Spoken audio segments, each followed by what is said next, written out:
Let me ask you something. There are over 8 billion people in the world. 8 billion faces, 8 billion voices, and not one person looks exactly like you, sounds exactly like you. Now think about that. Out of all those people, God didn't repeat your face, He didn't repeat your voice. So here's the question. If God didn't duplicate your face, why would He expect you to live like a copy of someone else? Before we even open the Bible, just look around. God already showed us something.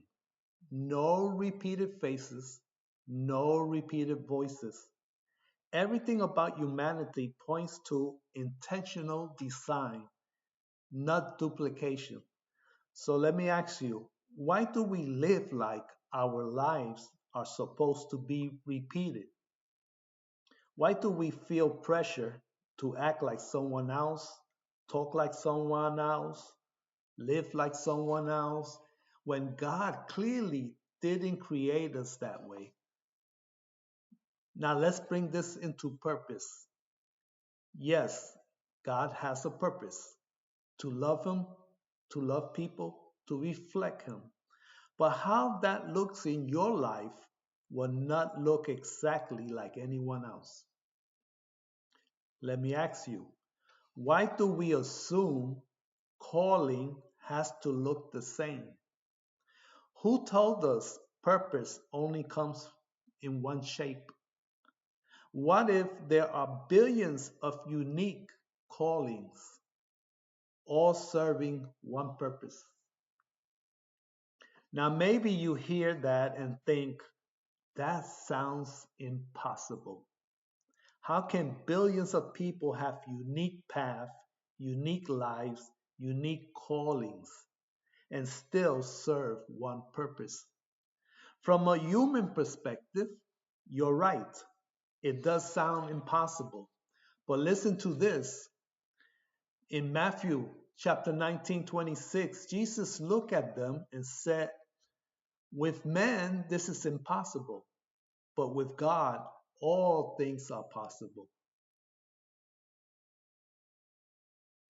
So maybe the issue isn't that it's impossible. Maybe it's that we're trying to understand it like we're God. Let me ask you, who said God has to repeat himself? Who said God runs out of creativity? Who said God is limited to one pattern? If God can create 8 billion different faces, 8 billion different voices, then why would it be hard for him to create 8 billion unique expressions of purpose? What feels impossible to us is natural in God's hands. Now, here where it gets real. If all of this is true, why do we still struggle? Comparison. We don't just admire others, we start measuring ourselves against them. I want to be like them. I wish I had what they have. Why am I not there yet? So let me ask you, if your face was never meant to match theirs, why are you expecting your life to? Comparison doesn't just distract you, it does damage. It blinds you. You stop seeing what God gave you. It pressures you. You start forcing something that doesn't fit. It delays you because you're chasing someone else's path instead of walking your own. Galactia, Galatians chapter 6, verse 4 and 5 talks about each person, it says each person should examine their own work, not someone else, their own. So the focus was never become like them. The focus has always been be faithful with what you were given. Here's the shift. You don't need to become someone else. You need to recognize who God already made you to be. Let me ask you, what if you're not behind, just different? What if you're not lacking, just unique? What if the thing you've been trying to change is actually your assignment? Let's go back to it one more time. 8 billion people and possibly 8 billion unique callings, all serving one purpose.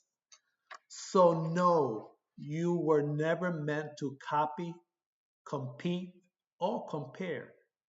If God didn't duplicate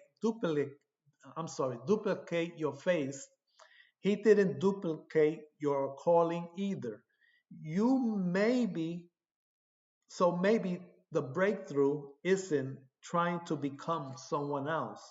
Maybe it's finally having the courage to become who you already are.